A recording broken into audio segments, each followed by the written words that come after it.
Thank you so much for joining us today for Where is the Working Class Majority? From Demographic Destiny to Strategic Action. This is the fourth program in the Spring 2025 Civic Engagement and Leadership Development Program, known as CELD. And this year's CELD is titled, If You Can Keep It, The Fight for Democracy in America.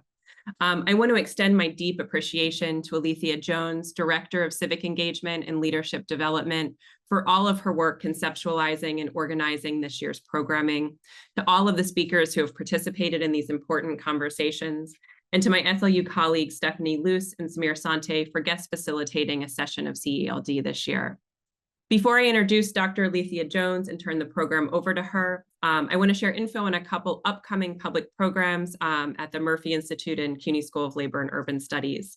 On April 16th, we are co-hosting with New York Immigration Coalition a New York City mayoral debate on immigration. And on May 8th and 9th, please join us for a two-day conference titled Labor and the Crisis of Democracy, Working Class Politics in the Age of Authoritarianism. My colleagues Michael and Nadia have shared info on the conference and the debate in the chat. I also want to take a moment to thank Michael and Nadia for all of their work behind the scenes on today's program, as well as on the full series of CELD programs that have taken place this month. It's now my pleasure to introduce Dr. Alethea Jones.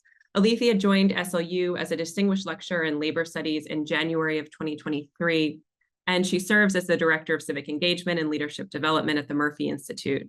For 6 years, she directed the Education and Leadership Development Department of 1199 SEIU United Healthcare Workers East. Alethea's full bio, as well as the full bios for today's guest speakers, are available in the chat.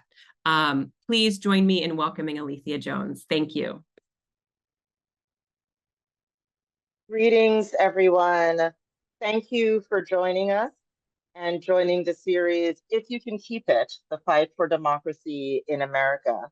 Whether it's your first time attending or you are returning, we welcome you to this, our last panel for the spring series. Next week, we'll have a discussion with all of you, the attendees, where we will have small group engagement and Q&A with me as well. With that said, last night I found myself reading at 1 a.m.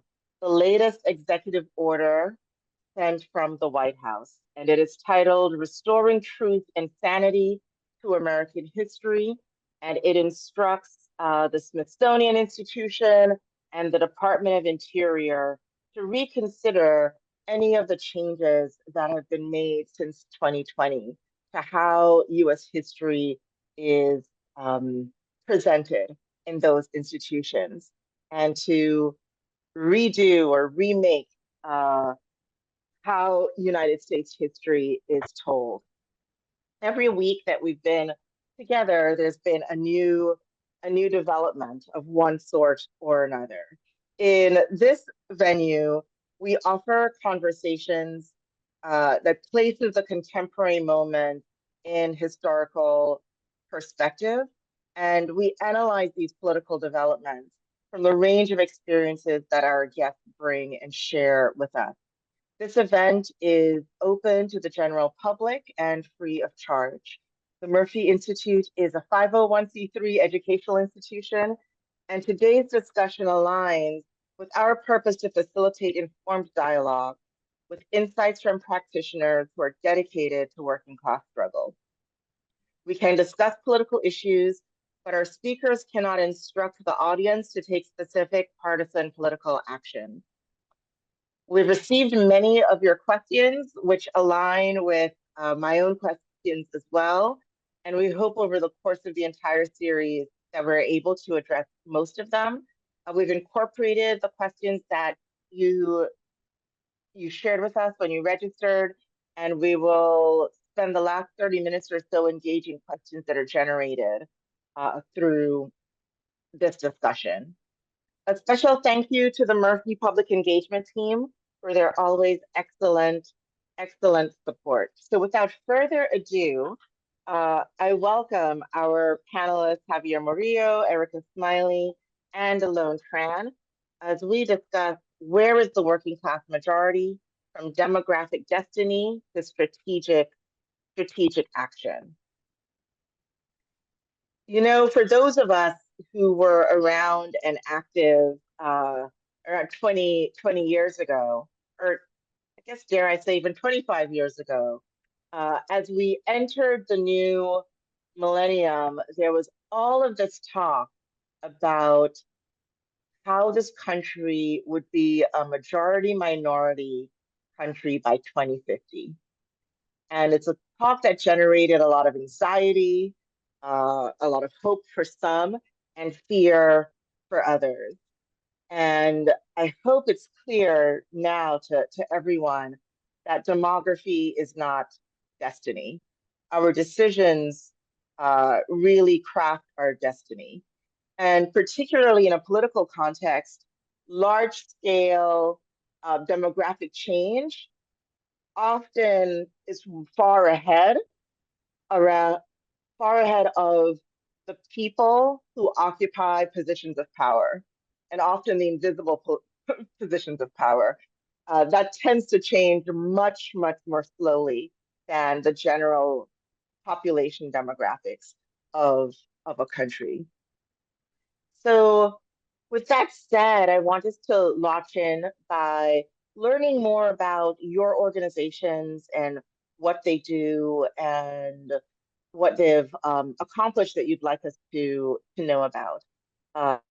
Your standard bios are available through the links that are in the chat. But let's begin with what's the nature of your organization? What's its contribution? And share with us a particular accomplishment that you would really want us to know about that really demonstrates to us how it meets its mission. And Lone, why don't we start with you? Thank you, Alethea. I'm glad to be on with you and Smiley and Javier. I'm glad to be in this conversation today. I had a feeling almost telepathically that you were going to call on me first. So thanks for that. Hi, everyone. My name is Lone. I use they, them, theirs pronouns. I'm based in Durham, North Carolina, and I'm the national co-director of Rise and Majority. As of earlier this year, we brought on Carissa Cole as our co, so just want to bring them into this space. Rising Majority was founded shortly after the 2016 elections, in part because we were like, what the hell just happened? And how did it happen and why did it happen? And, you know, part of the conclusion that we came to was that for the social movement left in particular, we were starting to really see the intense consequences of underestimating our opposition and overestimating our power, particularly as, you know, grassroots movements, base building formations, and the like. And so we said, you know what, we got to figure out how to not be in this position again. And as we're seeing, you know, pendulums swing back and forth multiple times, sometimes, you know, in the cycle of presidential elections and sometimes out of that. But we are, you know, clearly in another one of those moments where I think there is a similar level of like, what the hell happened? And hopefully with, you know, a lot more lessons and a lot more humility to sort of integrate and internalize those lessons. And I think we'll get into a lot of that in the course of this call. But that's all to say, since 2017, Rising Majority, as the result of formations like Movement for Black Lives, Grassroots Global Justice Alliance, Center for Third World Organizing, came together to seed a Black-led, multiracial national coalition of movement organizations across the U.S. With a commitment to actually building power together and moving together with a shared vision and strategy. And that is not easy work. We call that coherence, right? Like bringing together our forces and saying, okay, can we land on a shared assessment of the conditions? And then more importantly, can we land on a shared strategy and vision of how we're going to move through these conditions and change them?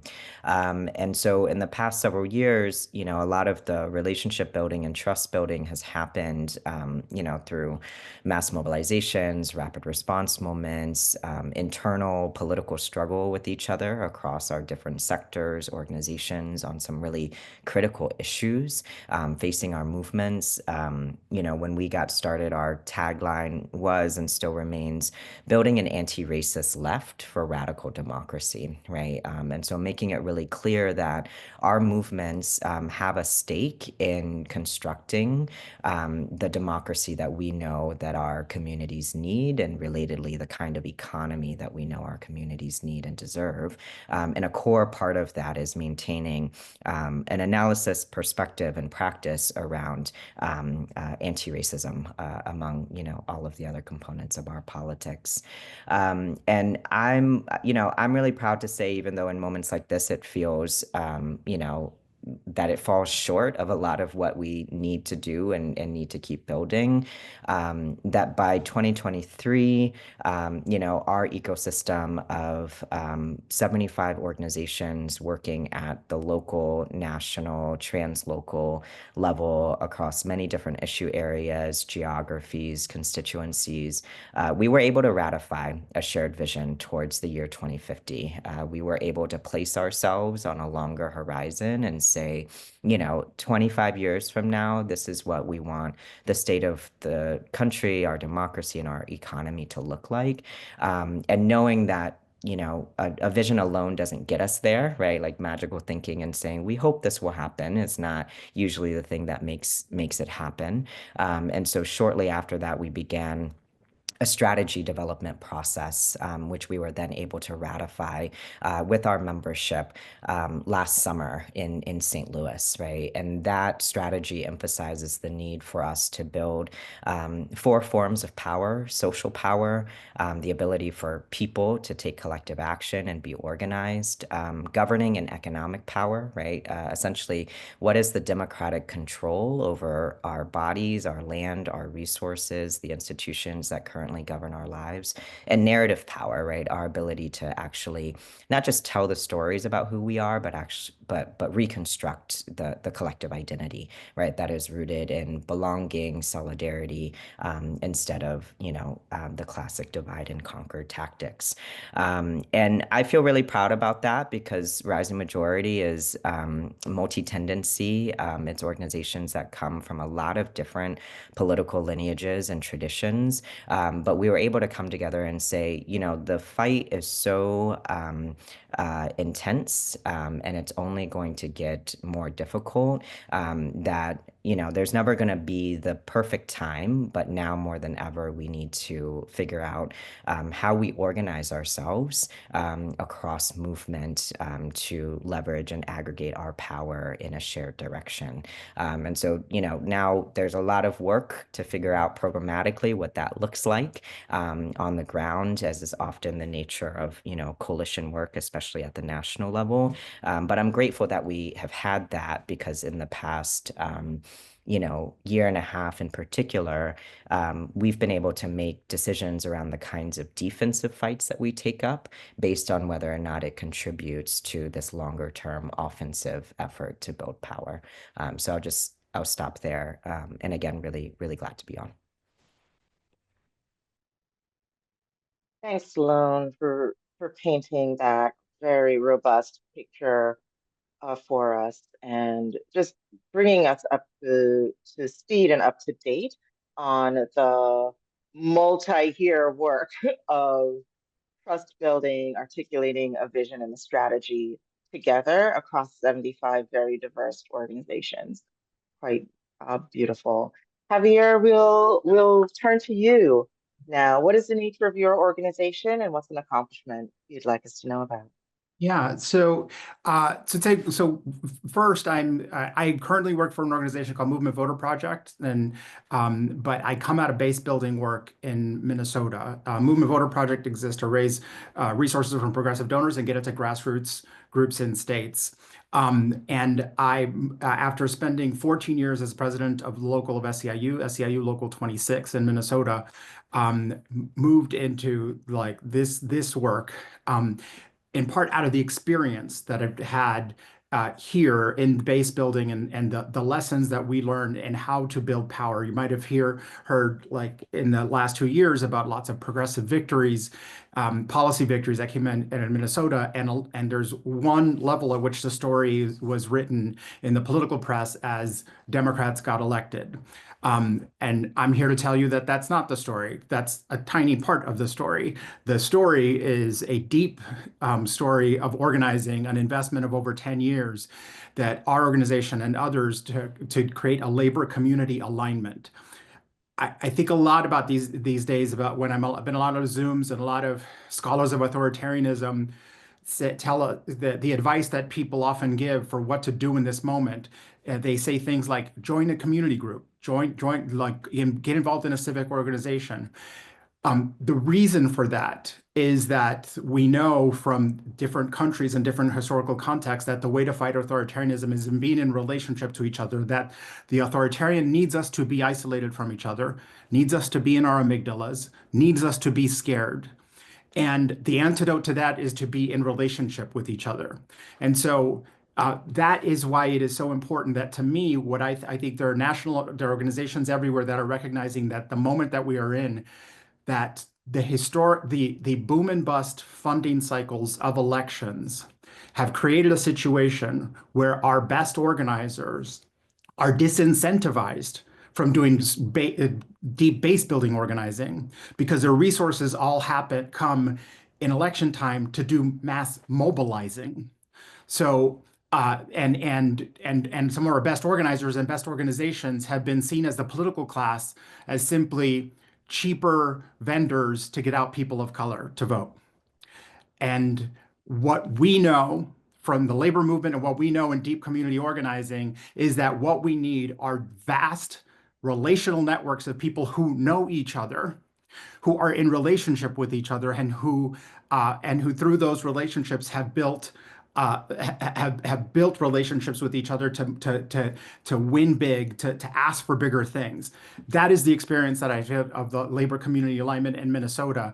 I always quote one of our leaders here in Minnesota, leader of Centro de Trabajadores Unidos en Lucha, CETUL, a worker center, Veronica Mendez, one of the two founders of it, when talking about the importance of the ecosystem that we have built here, the labor community alignment. She said that for our organization, what it means is we no longer take on fights that we can win ourselves because they are by definition too small. We take on fights by extension. What that means is that a broader set of folks are committed to at least being in solidarity with. And we saw that in action in that legislative session when folks who worked on a driver's license campaign for 20 years were aligned with folks working for felon voter registration to the point of even saving seats for each other and when committee hearings were happening. That's the kind I close my part here by saying the solution to authoritarianism when we talk is the long-term power building that we have to do is also the short-term solution. That these things are not exclusive from each other. We have to return to and passionately and with vigor to the old forms of organizing that we know that works, base building that mobilizes, that moves thousands and thousands of people and doesn't revolve simply around the staff members of an organization. And I'll wait there. I'll stop there for now. Thank you for that. Reminds me of a labor leader I know who will often say, if it's small enough for you to control, it's not big enough for us to win it. So, goodness. Smiley, over to you. Tell us about Jobs with Justice. Yeah, well, it's nice to be here with Lone and Javier. I'm disappointed Javier didn't get the sweatshirt memo. I feel like Lone and I were super clear, but that's cool. No big deal. But hopefully this is more indicative of the fact that that we're in the streets and are tired and sweating, right? Like this is a real race, a real war.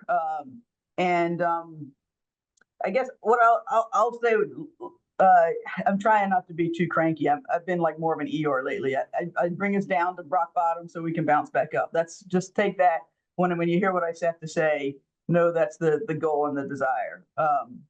But none of what any of us doing has been working. Period. Myself included, or jobs with justice included. Like it's just hasn't. And you know, we have long said that this the environment we're currently in is very much related to the fact that the Civil War in the United States never ended. It continued in kind of a Cold War kind of way. Certainly, some of the violence stopped, but you know, six weeks after emancipation, John Wilkes Booth killed the leader of the opposing army. By any military science, that would mean like the concession was null and void. But alas, we'd like to continue. It was like forgive and forget. And meanwhile, the Confederate Army reconsolidated itself in southern state legislatures and many other places, and has been, you know, actively for the last 160 years trying to undermine democracy, and is winning. I mean, they're winning. They have now claimed the White House, right, and are moving other things in a very disciplined way. So I do feel like this is 160 years in the making, and one of the reasons that I feel like there are many that we as a movement haven't caught it. First is I feel like I mentioned the forgive and forget, but negotiate with terrorists. I told the story the other day about if you know, it's kind of like 2020 was like this. If you have 5 of your friends over to watch, you know, the opening series of baseball, and you ask what they want to eat, and 3 of them say pizza, and 2 of them say they want to kill and eat you. Pizza has won for the moment, but of course, I mean, what do you like? You just letting them stay? The other 2 eat, like, because that's what we've been doing for 160 years. We just, you know, we're like, all right, no, okay, well, you lost, but you know, you can still vote, you can still set policy, you can still wreak havoc on us.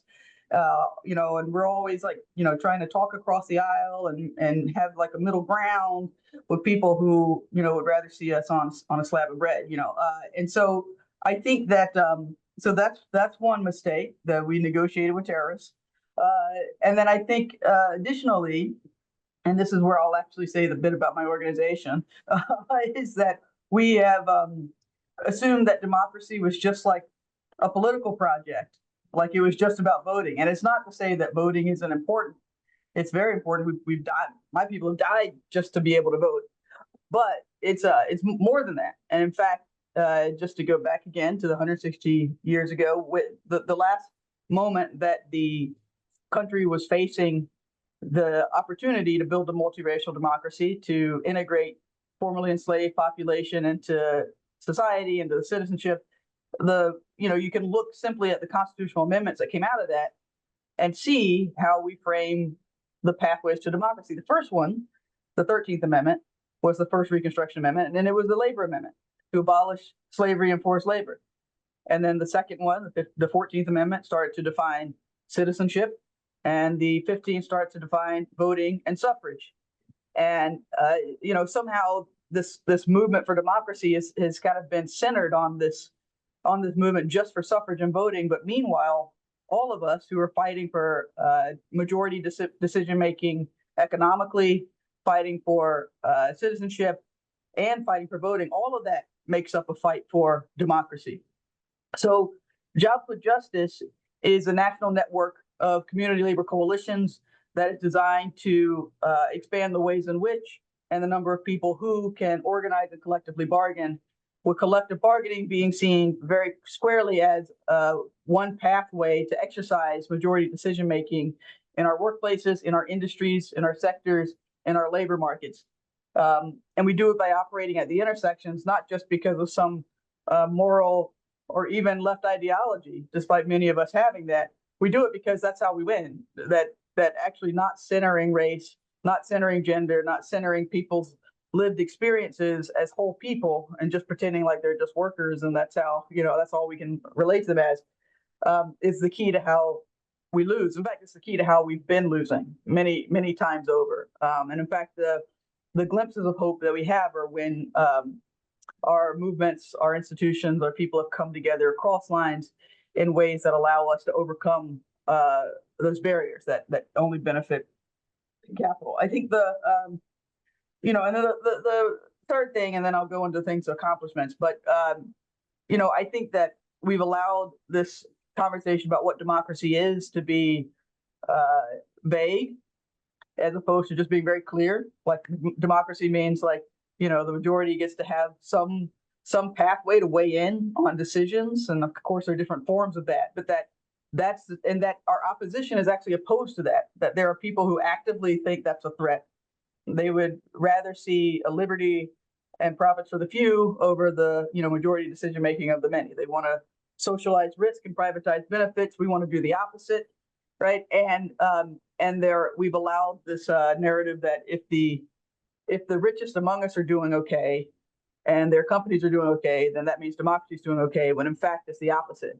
And that's created a whole population of people who think democracy screwed them, when in fact democracy didn't screw them. It's something else, right? It's runaway capitalism. It's inequality. It's the drivers of those who think that certain individuals should be able to profit off of the rest of us.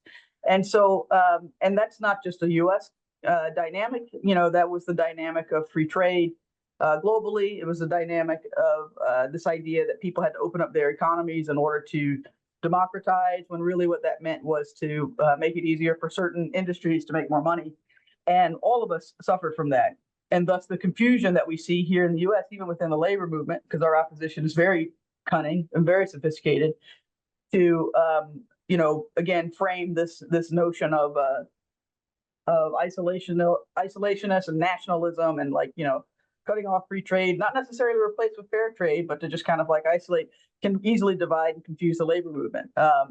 And that's another dynamic that we're currently, and another challenge we're dealing with today.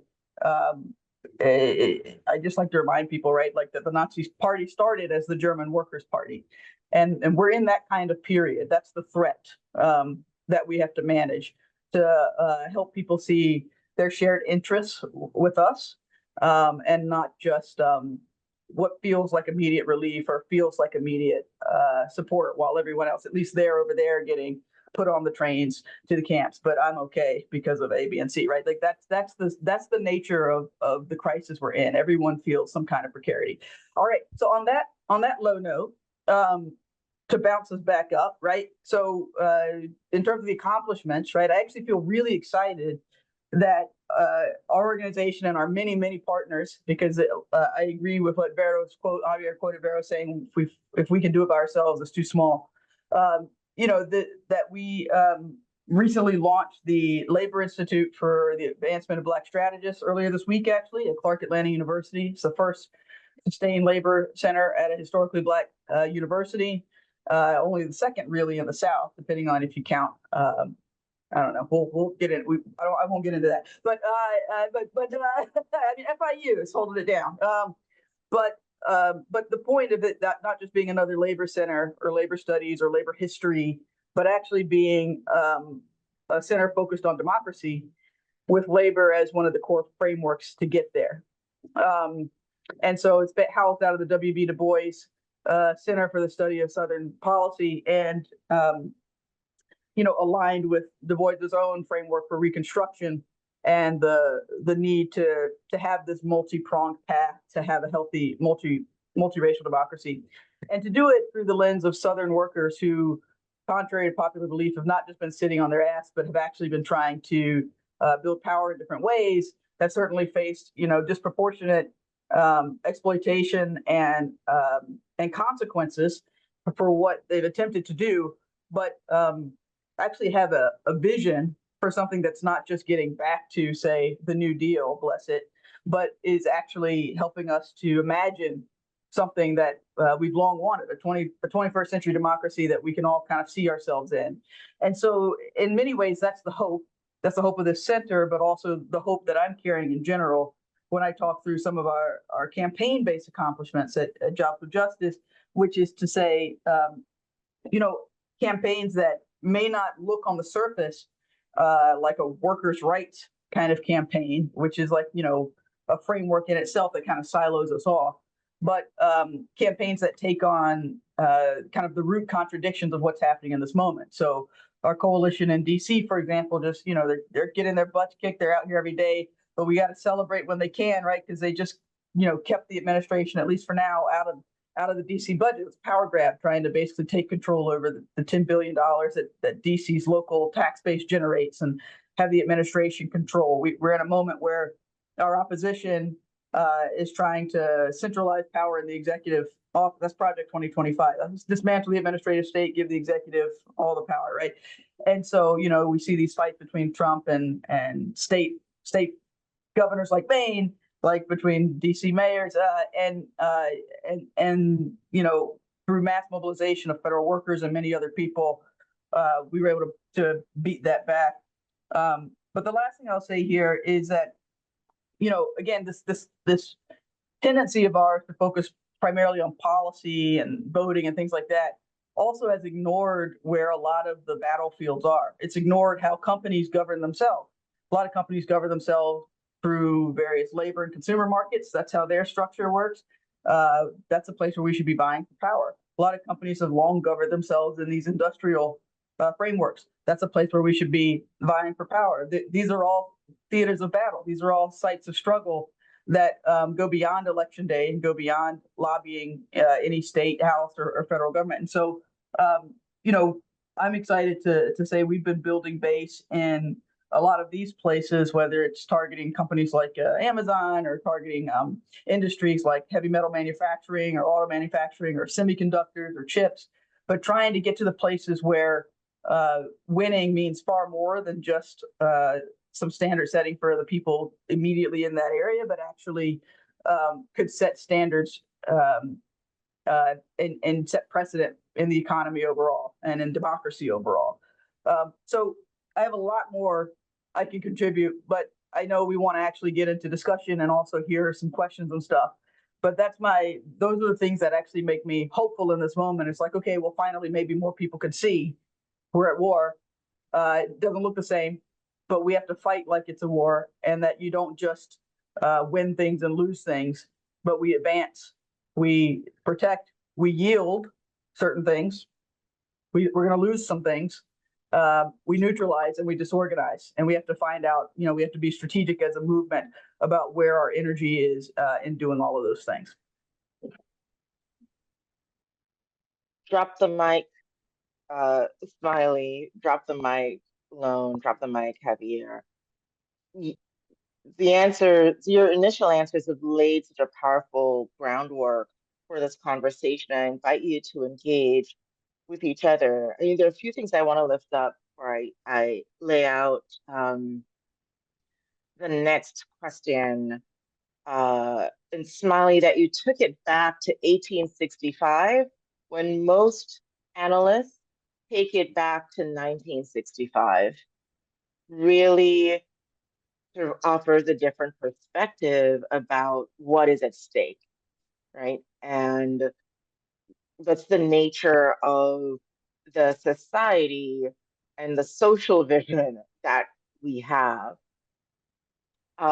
Your metaphor of ordering pizza versus, two of your guests see the other three as actually being the meal and on the menu is an interesting one, because there's a way in which, we did have the Civil War, but politics is meant to be a theater of fighting that allows some sort of management, not absolute resolution, but management of all of the passionate differences in a society, so that we're not constantly at war. Because at the end of the day, we can't fully expel whoever the folks that we're fighting with. There is a way in which, like, how do we actually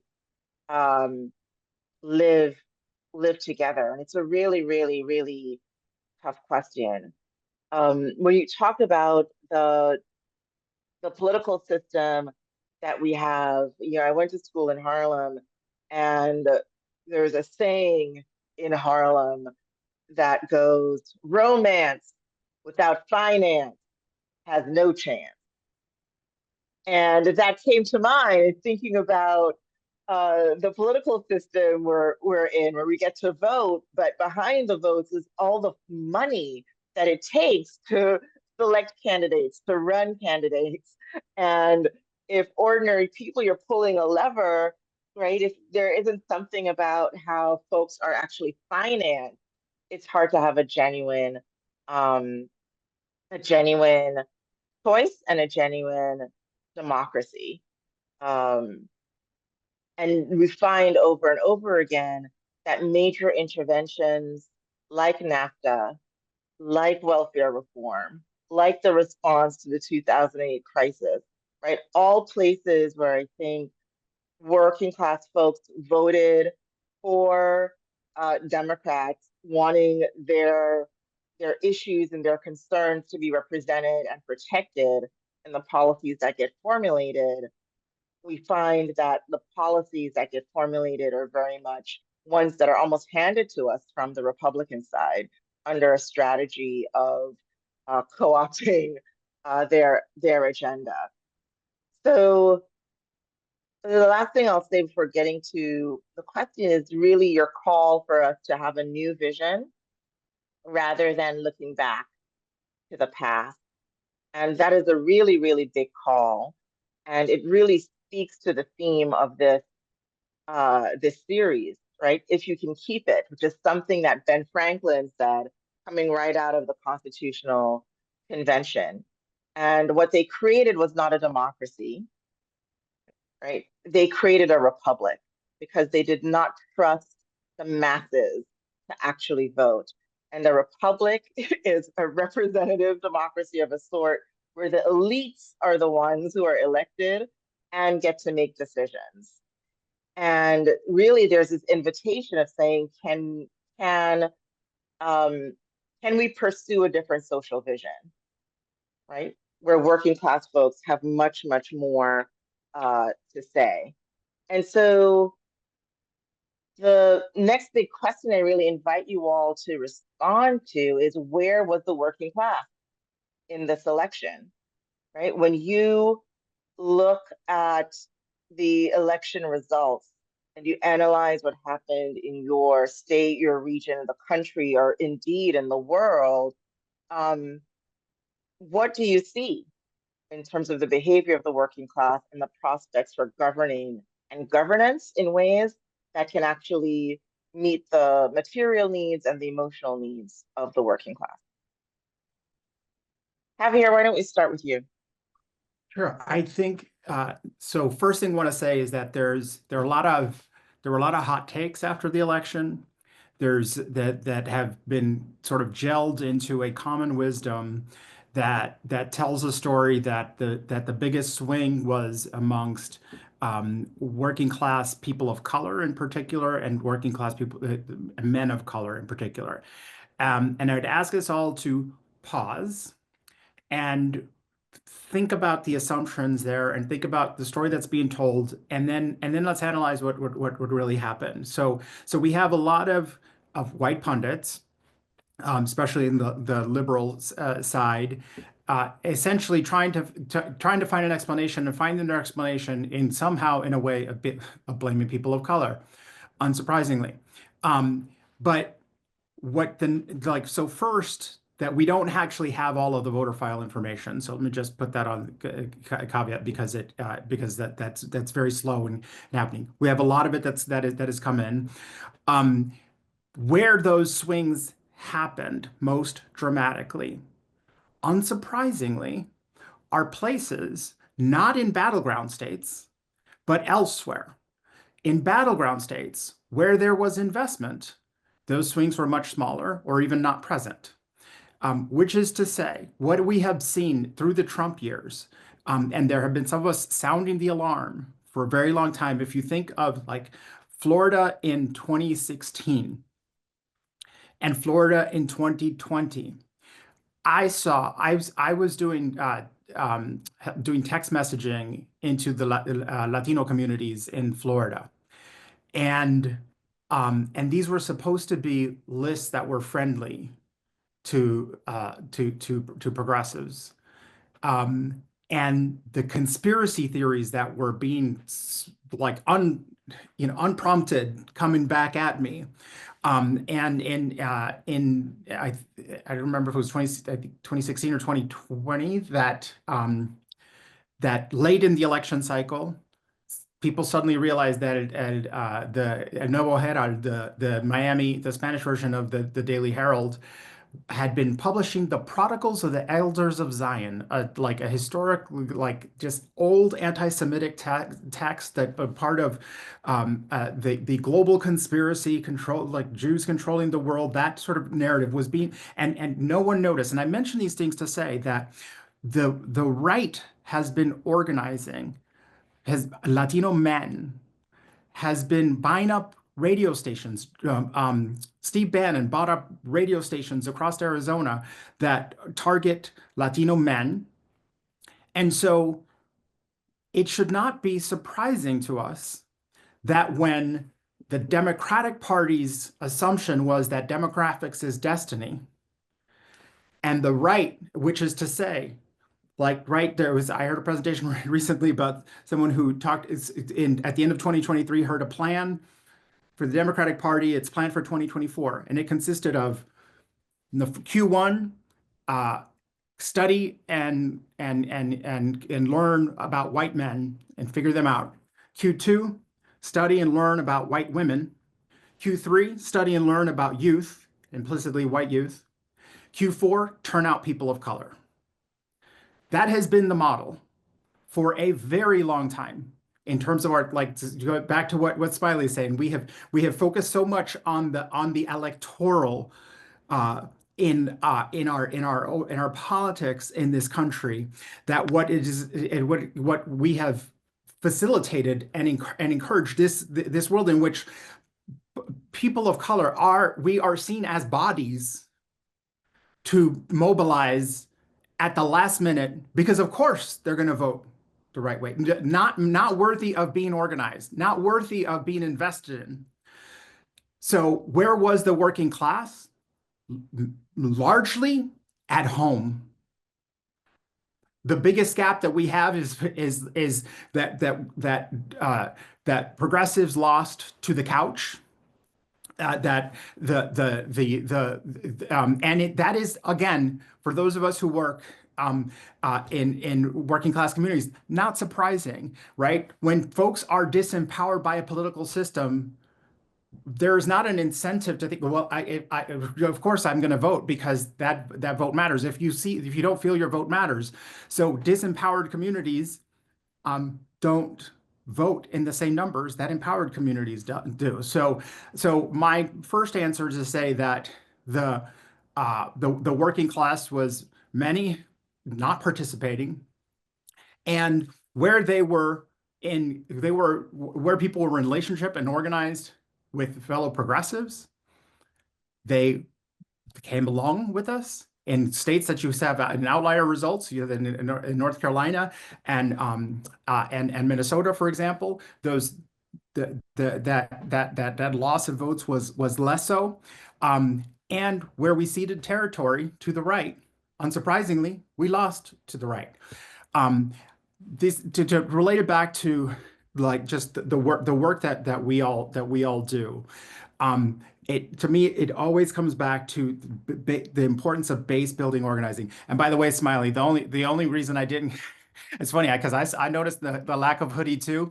I just came from a citizenship ceremony from a dear friend who was a teenager when I met her, an undocumented teenager when I met her. She's a part of the progressive ecosystem here, the organizing ecosystem. I've known her for many years. She now leads an organization called Unidos Minnesota. The world that we have built, the folks in relationship with each other, it is how we win big things. It is how we win elections as well. but it is also how we just create a sense of community and joy and life around each other. And all of that is the agenda for us moving forward. All of that. Return to deep organizing, return to community, get out of our spaces of isolation where we live in fear, and because that fear can be exploited by the right. And because that is what they have been doing effectively, and particularly in targeting men of color. That's what they've invested in it, and we have not.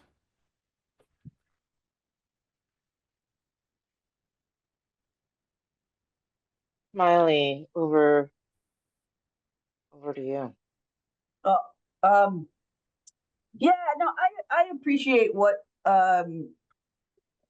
Javier has shared, and I just put something in the chat to share with everyone, just in terms of the stats. I mean, I agree that it's not worth blaming men of color, people of color in this election. I have no reason to defend the Democrats and any pundits that kind of are trying to make that case.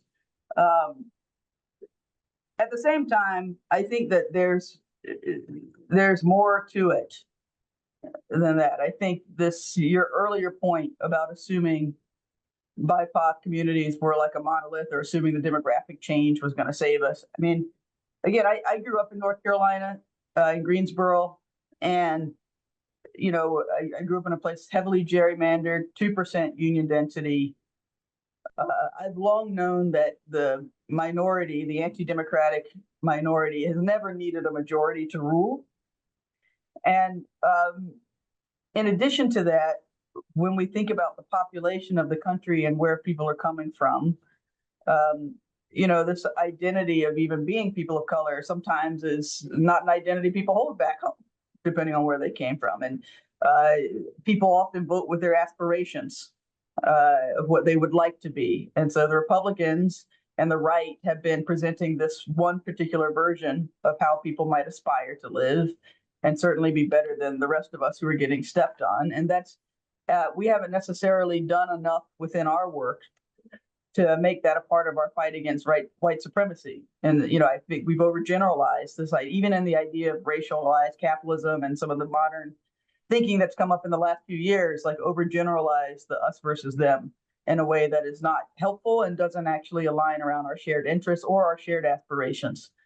And then I do think that the right has been very strategic in trying to erode our base. While we've been absently maybe not building that level of a united front for a multiracial working class and for democracy, Marco Rubio has been presenting his party as the party of the multiracial working class, using those exact words. And so not only have we perhaps not paid enough attention to it, but our opposition has gone hard to try to erode some of that base. And I think that I'm not one of those folks that says we should copy everything the right does, because I think they do a lot of things terribly. But I also think that in this particular moment, we really do need to take advantage of the divisions within the right themselves between working class voters who are trying to, who are reacting and responding to this lack of democracy. And that's the thing. I'll just go back to this in relationship to what I said at the beginning, and then also to build on something that Javier said. Part of the problem is that an overwhelming majority of people in this country don't believe that we're in a democracy, or that democracy works for them, right? And so there are like 88 million people who are just like, all right, well, I'm not coming, and stayed home. And that's in the second largest turnout in the last 100 years in a presidential election, second only to 2020, which is to say democracy's been losing for a minute. Like, Trump didn't win, democracy lost. It lost bad, it's been losing. That's who got the most votes, is like a non-participation vote in democracy. Secondly, though, there's a whole other set of folks who voted for Donald Trump a large portion of them are not necessarily just kind of the MAGA base that we see on TV, but are people who feel like they've been screwed by democracy. And in fact, we haven't done a good enough job to tell them. And I'm saying I also mean like our pundit friends, bless their hearts, right? Like haven't done a good enough job telling them that it's not democracy that screwed you over. In fact, it's the opposite. And they're calling it democracy to confuse us, but actually you were screwed by free trade, by laissez-faire, capitalism, by monopoly capitalism, you were screwed by these things. And there's a reason why unions have been called schools of democracy. And I mean unions like small u, not only the institutions we have today, but when workers come together trying to fight for decision-making power in their workplaces, in their communities, in their industries. That's a school for democracy because you have to come together around those shared interests, regardless of what your other politics may be. And through those struggles is the opportunity for transformation that are much harder to get when you're just knocking on someone's door or calling them during an election or whatever it is, right? Like that's actually where transformation happens, that allows people around democracy. And I know that we haven't necessarily known that as a movement. The right has known it. And that's why they've been so keen on identifying where democracy is trained and where the democracy muscle is built: higher education, unions and labor unions, of course, voting, right? Like where those muscles are built, nonprofit institutions and philanthropy, and figuring out ways to undermine, divide, and crack them open in ways that make it hard not only to move on key issues and campaigns in the immediate terms to make our lives better in the immediate terms, but to actually prevent us from even building the framework and the practice and the culture that says this democracy is normal. Like democracy is what we should be doing, right? And so that's actually the moment we're in now. And I actually do think that even more so than any other time, you had said something, Alethea, about we can't just expel our opposition. I disagree. I think we should very much expel opposition leaders. Now, the base, I actually think we need to do a lot of work to erode, and better than what Marco Rubio has been able to do. I actually feel like we need to do a lot of work to build a shared vision such that some of the people who feel like democracy screwed them, they aren't wrong. Their harm is real. It wasn't democracy that caused it, but their harm is real. Like, what is it that we're doing to address some of that harm, to realign them around a shared vision, to not only address that harm, but to build something better for all of us and for their children and their children's children, while also, I think we have to actively talk about and demonize. And I might not be this might not be a popular thing, right? Because everyone wants to be unity, and I love Michelle Obama. They go low, we go high. I mean, I want to say when some of them go low, we stomp them into the ground and we cover it in dirt, and like we put a memorial up about how terrible they were, and thank goodness we were able to bury that shit because it was so bad, right? Like we don't find middle ground with Hitler and Mussolini. Like no one's trying to like be like let's see where we can come together in the history of this. And so I actually do think. And there's like Masha Gessen. Is it Gessen or Geeson? Anyway, they're a fantastic columnist, trans columnist for the Times. But they have a book out right now called "Surviving Autocracy," and they even say very explicitly that one of the things that we actually need to do to heal from this massive collective trauma is to actually say what it is, to say what has happened, to say who did it. Not just to forgive and forget, but to say what the resurrection was. Because in 1877, when Rutherford became president, that's when they basically took the White House and then sold democracy downstream to give the Confederate and Southern states home rule again. Like they're like, forgive and forget. We don't need another insurrection. We don't need another war.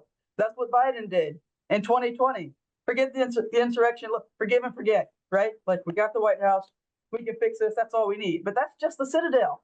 That's not democracy, right? And so like right now they're in the Citadel, and we have to actually reclaim not only the Citadel, but democracy itself, and not assume that they're one and the same. And I think that's actually if we can start there, that's one of the ways that we'll actually be able to rebuild this multiracial working class base around a common framework for democracy. Not necessarily Democrats, not necessarily Republicans, but for actual democracy that feels worth fighting for.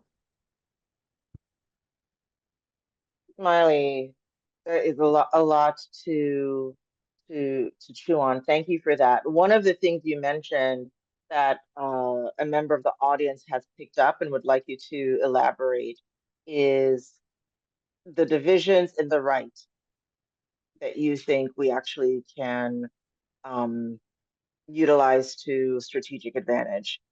How would you characterize those divisions? Yeah, I'll give an opening, and then I'd also love to hear Lone's perspective on this, because I know they've done a lot of study on it. But the there are some very basic and obvious divisions. So the first one is if we look at the kind of the radical libertarian right, which is to say like Project 2025, right? They're liberty for the few versus democracy for the many. They're pretty open that democracy is a threat, although they won't say it as much. They'll say shared prosperity and kind of BS like that. But that's they're John C. Calhoun's people, right? They know that the majority rule is bad for them and bad for their ability to make money.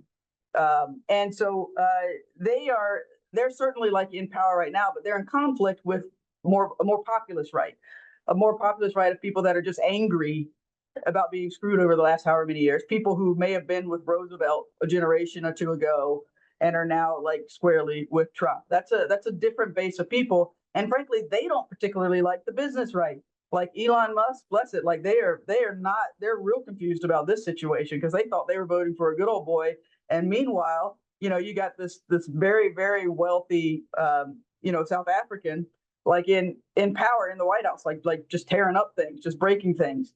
And I think there's a lot of confusion, and we saw that in the base of kind of the popular Republican base coming to these town halls early on, and kind of putting the kibosh on some of the speed and the pace with which Doge was breaking stuff, and the Republican Congress people freaking out and kind of wanting to stall things, right? So like these are very specific tensions. I think the biggest one that I'm most interested in this moment is actually the tension between those who are calling for states' rights, or who have always called for like this kind of state rights, state control. The power needs to be concentrated in the state, and the radical libertarians who are calling for kind of like even though they say they're trying to drain the swamp, but who are actually calling for centralized power in the executive, which is dismantling the rest of it, but like having like a centralized decision maker in Trump, which is like the path to fascism, right? And so, but there's a tension there, and we're seeing it play out. I mentioned earlier the debate between Donald Trump and the governor of Maine about who gets to set the rules on transgender athletes. We're seeing it in terms of between the president and city budgets, like in DC, who gets to actually control the tax dollars they collect. And there's a tension there that we aren't necessarily playing on. There's we're certainly beat it back, and I mentioned it even as an accomplishment because it is like we beat back that fight. But I think the next step is like really laying out like what the fight was actually about. That it was both a power grab and it was a challenge to democracy, to local democracy, to home rule, to your ability to make decisions about who your teachers are. Because that was literally the thing that mobilized a lot of people in DC was like, wait, does that mean that the Trump administration could just fire my kids' teachers? Like, that's crazy, like these things that bring it home to people. So it's not just a intellectual idea over here, but actually something that they feel on a daily and in a visceral way. So those are some of the dynamics that I think we have to take advantage of in building power and building democracy. Thanks for laying that out. Lone, over to you. How do you read this election?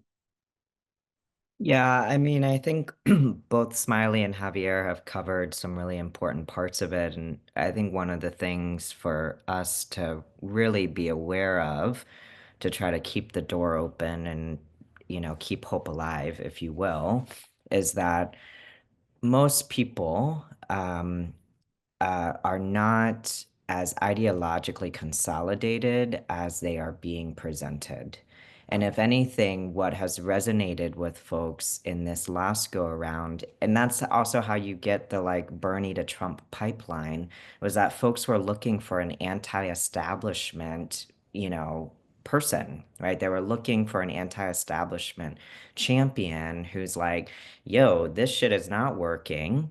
But the conclusions, right, depending on what the politics and the ideology undergirding it is, takes you down two different pathways, right? Two of many different. So you either go down fascism or you go down some, version of the Democratic Party's sort of, reformist, more representative democracy for corporations and the few, right? And this time, the Democratic Party's establishment, they got indicted for pursuing a strategy that time and time again did not speak to people's material needs, right? Like I was door knocking in Arizona and we asked for turf in working class communities.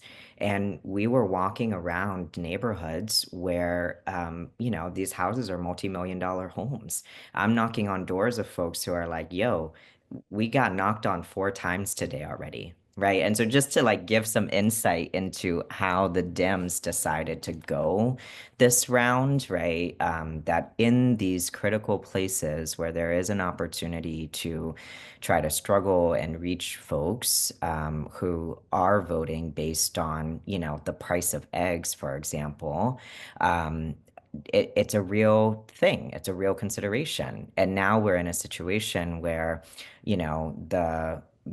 our opposition forces have gained so much ground that it doesn't matter actually what the price of eggs are, right? Because they're priming the pump to be like, things are just going to be hard for a little while, y'all, and then it'll get better, right? Like literally on primetime news saying, well, it's actually going to be hard. We were talking about the price of eggs, but you might just have to pay lots for a little bit because it's going to, sort of cash out at the end. And so I think there's something there about just remembering that most folks were voting, against the existing establishment, and not necessarily for, and of course that part of the base exists too in terms of real deep alignment with Trump and a willingness to like move with his governing agenda. So that's something to keep in mind. And then I think there is, and one of our, member organizations, Grassroots Asians Rising, has been deep in the assessment of this, particularly for working class Pan-Asian communities in the US. And they have a terrifying name for it. They call it the Rainbow Coalition for White Supremacy, because they're tracking the growth of the multiracial right wing, which even if they've not been able to fully consolidate folks into a coherent agenda, they've been very good at wedging our communities on a number of issues: education, sexism and misogyny, immigration, religion, public safety, reproductive rights, queer and trans people, militarism. So they've left us, with a terrain in which, across the board, whether it's the Chinese right wing leading it, or it's Hindufa, or it's Zionists leading it, right? They've been able to just fracture and wedge and wedge and wedge and wedge. And we have to figure out how we, rebuild that coalition. And I think I think there is a tension here in terms of, because I both agree, and, Smiley and Javier have spoken to this on the question of base voting. And I think for social movements, there's something to really sit with in terms of the quality and depth of our base voting, and whether or not we've conducted it in a way that actually brings more people along, or if we are simply consolidating the constituencies that we currently have. And I think that depends, on sector, on constituency, but there is something in our existing base voting model that I think, one, to the external conditions of being hemmed in by these 4-year election cycles, and then the role of philanthropic institutions being deeply embedded in our movements, that I think there's a question of what's it mean to do both the base voting work in this period and getting back to some of the basics, but also being really clear about how much more mass-facing facing we need to be, and wrestling with some of these contradictions and helping people make sense of that, right? I think the reality of the situation is that, and this sort of takes me to, my last point and something that I've been mulling on. Our collective articulation of what the multiracial working class is in this period has to evolve and meet the times. And there's layers to it, right? I think a lot of us, when we're thinking about organizing the working class, in some ways we're thinking about the lowest layers of the class, which is important, right? Which is a really important part of that coalition. But we have to update our approach and our assessment, given the fact that there are now tens and tens of thousands of people who maybe historically were relying on a level of stability because they had federal jobs, for example, with pensions and benefits, who are experiencing a rapid downward mobility. And are our fights, are our vehicles, are our movements prepared to invite those folks in and help them call the question, right? It is like, okay, are you with the working class or are you with the oligarchy, right? So there is something there that I think we need to massage out a little bit. There's many folks in our existing coalition who have already been living in a deep state of precarity, to all of the points that, Smiley raised earlier.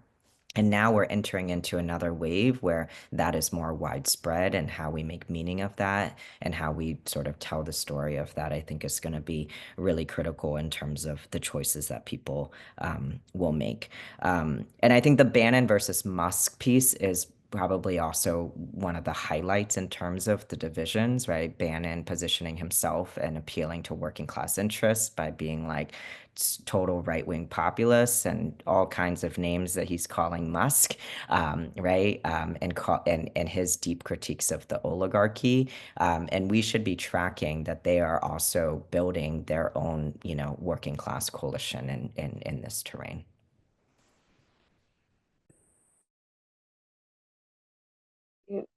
That last point, Lone, connects up with something that one of our attendees has raised, and I'll introduce it and invite you to each, starting with Smiley, share stories from the field that you're familiar with, like where you actually see um, us making gains, taking Smiley's point that macro, like we're losing, um, that usually it's not a total loss. So curious about that. So this attendee asks, when disinformation is widespread in non-political settings that people trust, right? And this would be in churches, local radio stations, as Javier pointed out, where right-wing voices are infiltrating it, and they're talking not about, partisan politics. They're talking about parental rights, natural health, family, right? Adding to the list of issues you just laid out, Lone. How do we counter that? Right. Um, what, so I'll add to that, where are places where you're seeing effective organizing, and how can it like offset the propaganda machine that is spreading misinformation and disinformation?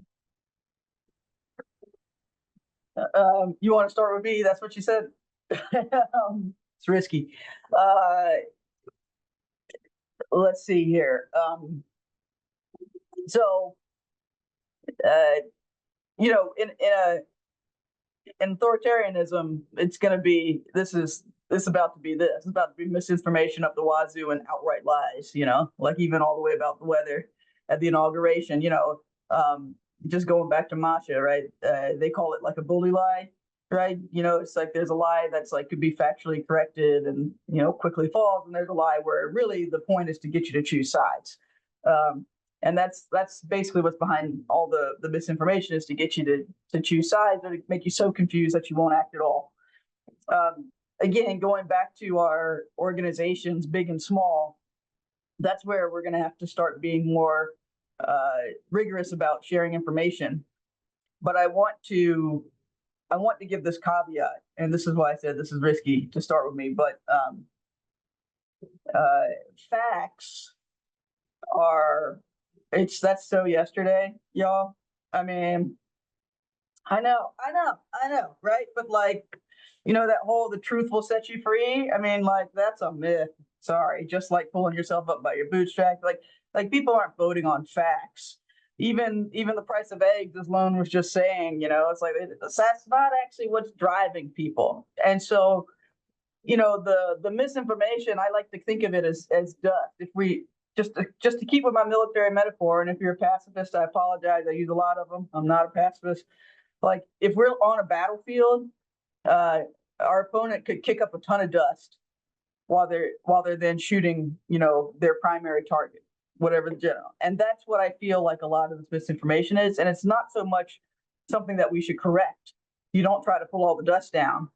You try to work through it to get to the heart of what people care about and to drive that into our various fights and our various campaigns. So I think that, in some ways, like why, and Lone made another really good point there about it's not just what might appear to be the lowest of the lowest wage sector of workers, but that actually looking at where there are strategic industries where workers are actually positioned, where they actually have power to make standards, not just for themselves, but for like a broader swath of us, I think is a way that we cut through some of that misinformation. And that means, again, with the military analogy here, yielding in some places, right? It means that we are going to lose some of the infrastructure we've built around sectors that may not have that impact right now. And we're going to be losing resources from foundations who are risky and maybe freaked out, risk averse, and freaked out about what's happening right now. And that we're going to have to be able to move through those things in order to ensure that we are still making gains in a period of a mass assault that's happening to us. And so, I want to say that because there are some, I want to like name some of the sectors because it can feel vague otherwise, right? But like, there was a moment when coal took over energy production for wood burning fires, right? And then oil became more ubiquitous, right, over coal when it came to automobiles and heating your home and all this kind of stuff. And that's been challenged a little bit now by natural gas, but actually what's about to be even more ubiquitous is are the minerals that make microchips and semiconductors. These are about to be the things that drive energy and industry right now. And so, whether they know it or not, workers in those industries have a lot of power.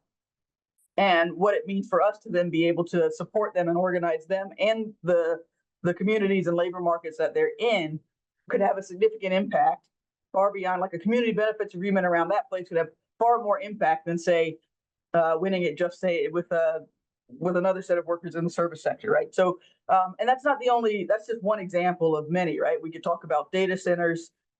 We could talk about, still talk about the ports and these other chokeholds that are happening throughout the world.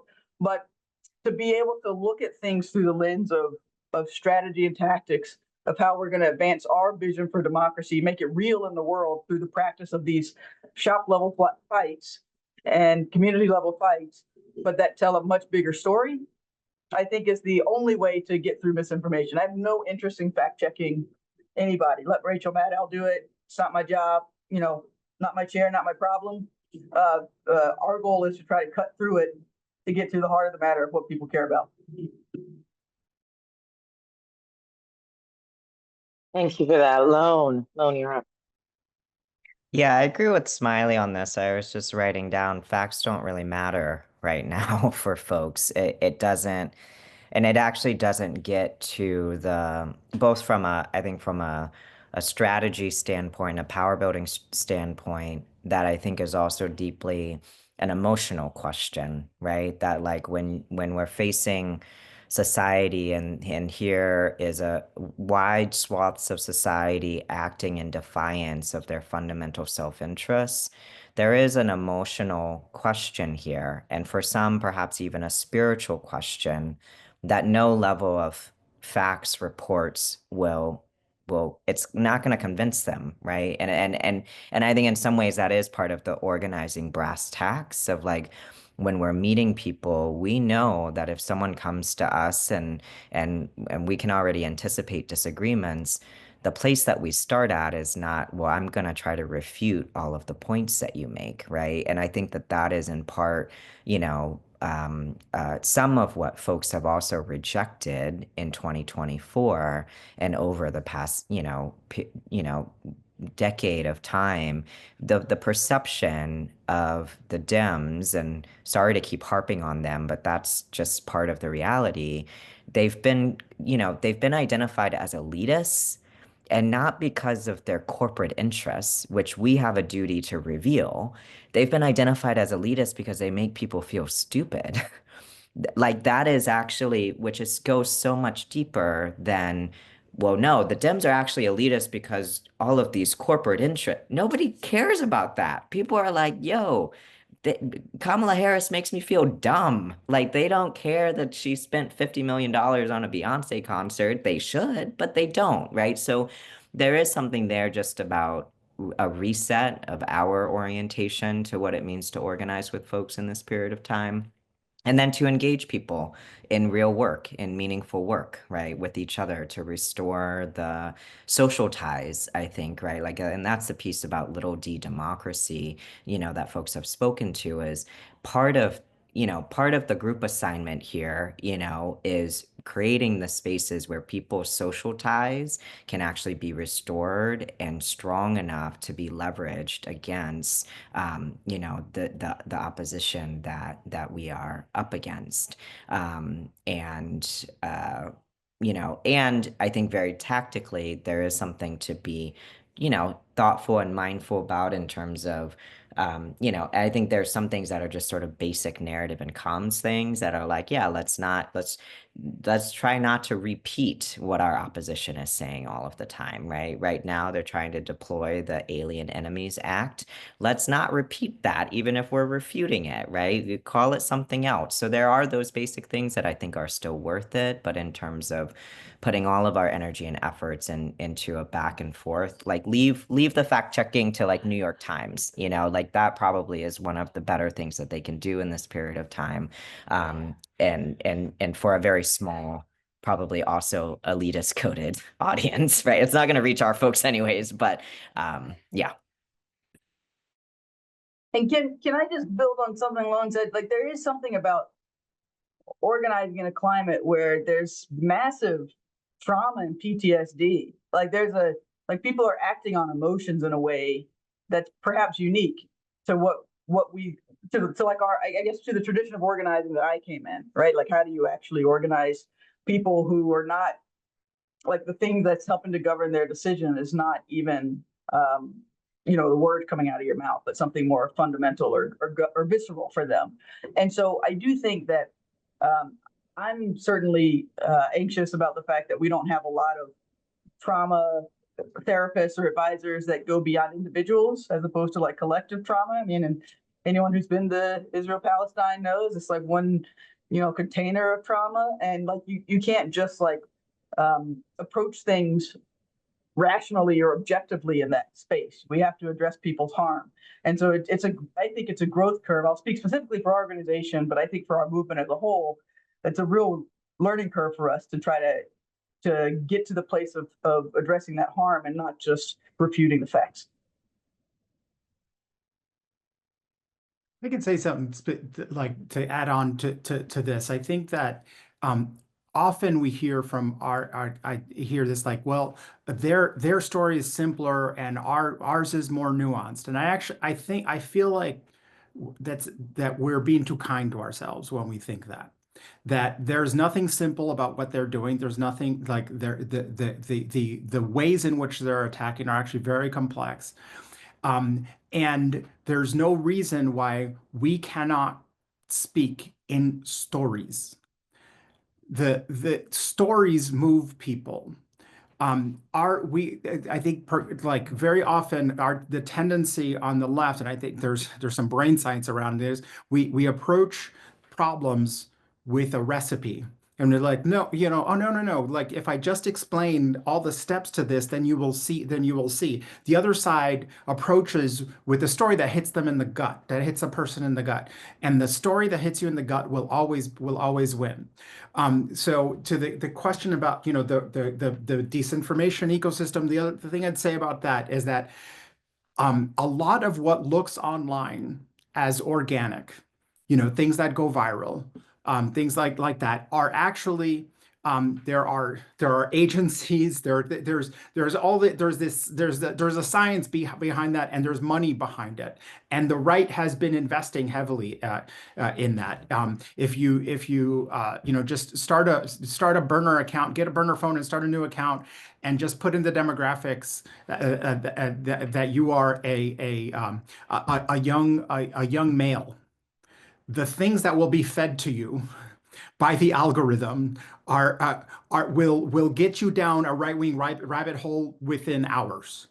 That is purposeful. That is not accidental. That there's also a lot for us to do in that space. As somebody pointed out, right, that a lot of the right-wing messages they are couched in, and it's not, they're not talking about partisan politics. I think one of the interesting things that I've been seeing since the election is a lot of lifestyle social media influencers who were previously apolitical sort of coming out as being on the left, like sort of people who do makeup tutorials, or people who chop wood, for example, on tells you something about my TikTok algorithm. But like they're surfacing their politics and beginning to tell their stories in a different way. We actually need to supercharge that kind of connection to each other, while also understanding. I think there are a lot of folks on the left who are saying, well, we have to, the right figured out social media, so we have to copy what they're doing. We can't copy what they're doing, because go back to, they need people on their phones. Someone who listens to Joe Rogan 3 hours a day, like 3-4 days a week, that's all time they are not with other human beings. So the epidemic of loneliness helps the right in a way. We need to get people out of that. We need to get them out of loneliness and into relationship with other folks. So there's a limit. So our use of digital spaces, I'm not saying we don't use digital spaces. I'm saying the opposite. But we have to use it in a way that moves people from there. And I think Jobs with Justice and other like National Worker Center organizations have a lot of experience with this, of moving people from online to action, and to being in relationship with each other in community. And I think that is how I think we need to be looking at the problem of mis and disinformation.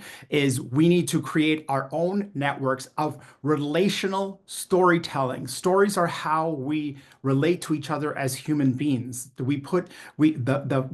facts get placed in a narrative where, like, the 1 + 1 = that's not the important part. The important part is that you are speaking to people's values in a way that hits them. As Smiley said in the chat, talking to people about children and grandchildren, that is a different conversation than throwing, what you believe about tariffs is actually false. That's not what's going to happen with the tariffs. Like that's people, and there's social science studies that it actually deepens people's belief to be fact checked. So just I think an important thing for us as we think about the tools that we need to use, that we also need to adapt those tools, and not simply think that just doing what the right is doing is going to be the ticket. We can take a lot from them. We can learn a lot in terms of narrative and storytelling. And we also understand that we have to create different pathways to move folks from there to be in a relationship, physical relationship with other humans.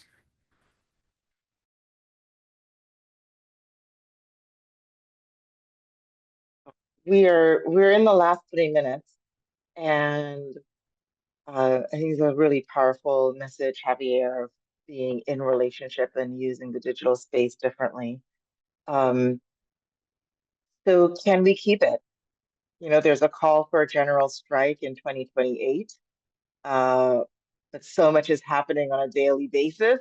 Right? There's a fierce urgency of now.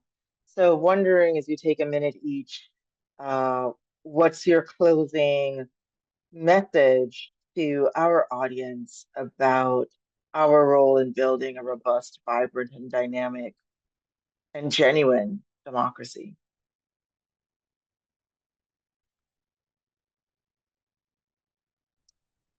Lone. Oh, Javier, you have the mic. Do it. So I just harking back to like in 2011 when we first started, we were in the early days of starting our labor community alignment work in Minnesota. Part of the theory behind it was that we needed to be ready for when there was a spark.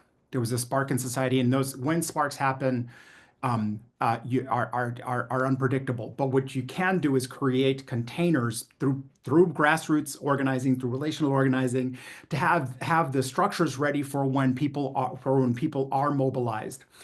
We started work in early 2011, and there was an early controversy we had where where the Democratic administration and the AFL-CIO thought that our message about CEO salary was a little too aggressive.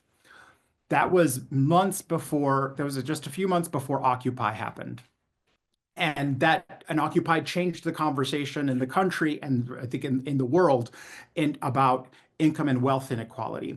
And what happened was that we had been doing all of this organizing work, and we, as it happened, had a week of action pre-planned for what coincided with the start of the beginning of Occupy in Minnesota. And so we had all these pre-planned actions on banks with props and all this, and it looked to the media like, wow, people are really angry at banks. Like these people have props, and that was true. And it also was a product of planning and organizing that happened before, but everything was much bigger because we were ready.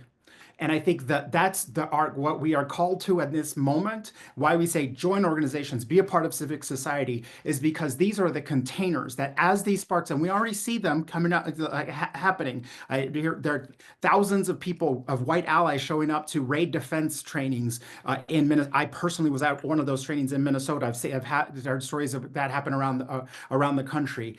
Be a part of something, because when the spark happens, that's something, that thing, that organization, that community that you are a part of will be a key part of the answer, because you will be ready to bring folks in who are also joining.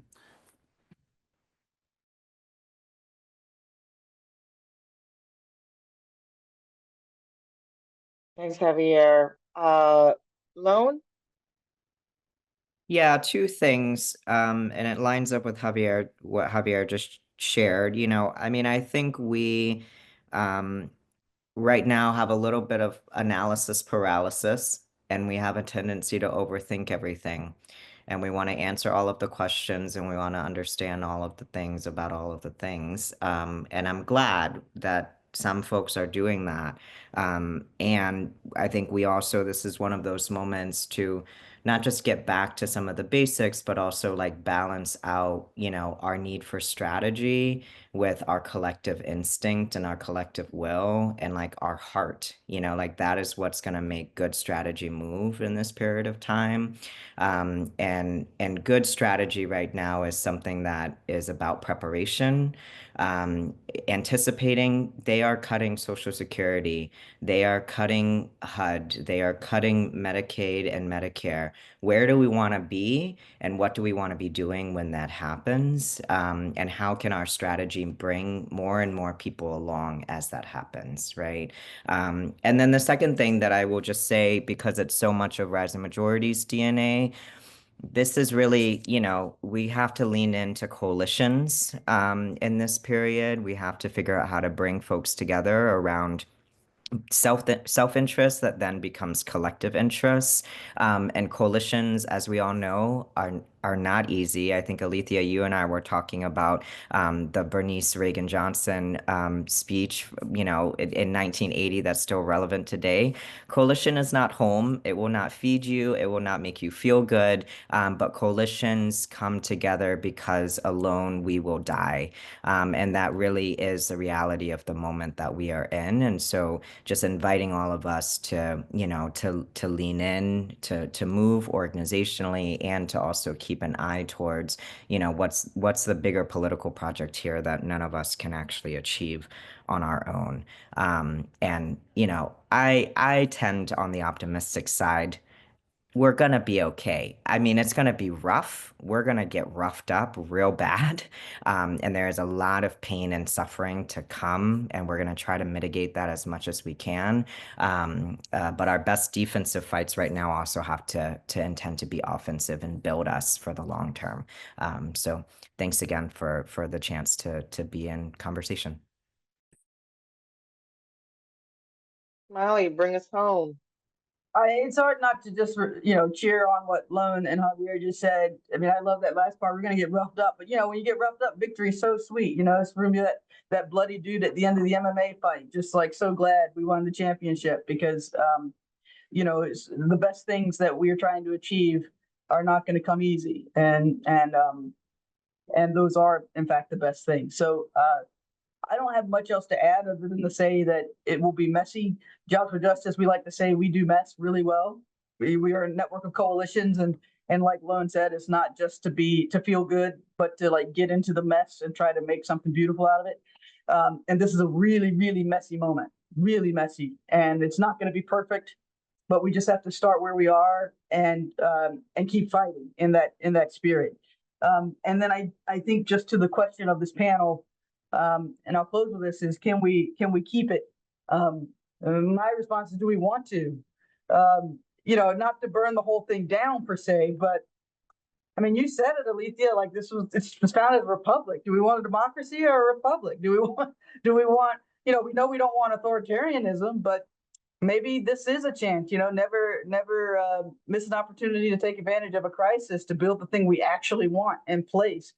And so I don't necessarily want to keep what we have. I would actually like to see if the right we're going to call constitutional conventions. I want people there vying for actual, decision making and real down to earth, local to global decision making practices, from migration corridors and supply chains to local communities and school shops. So I think that I have found that some of the people who are supposedly organized in the base of our opposition actually resonate far more with us when we think about that and kind of the future we need, as opposed to what we've had in the past. And so I've been holding on to that. It actually keeps me going.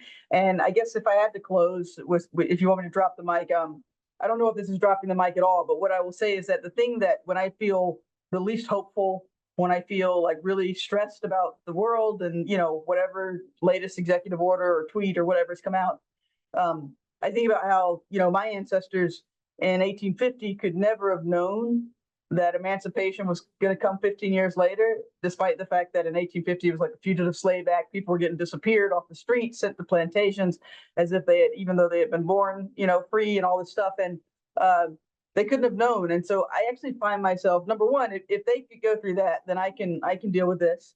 And I'm sure you have your own ancestral stories to lean on like that. But then also, right, like I have like this kind of blind hope. And I know you said romance without finance stands no chance, but like I have a little bit of, I got some romantic hope about, okay, well, what are we doing now such that 15 years from now, like it's something we couldn't have even imagined in this moment. I would like to see something. I can't even put out the vision. People are, what are you imagining? I don't know. I'd like it to be better than what my imagination is right now, because I think that is possible. And I know it's happened in the past, and I know that we can do it for our descendants as well. Thank you all for that. I think part of my vision is that if all of these companies are making money from our data, we should all be receiving checks. So lots of finance for the romance in that world. It's just been a beautiful invitation for us to dream bigger, better, badder than ever before.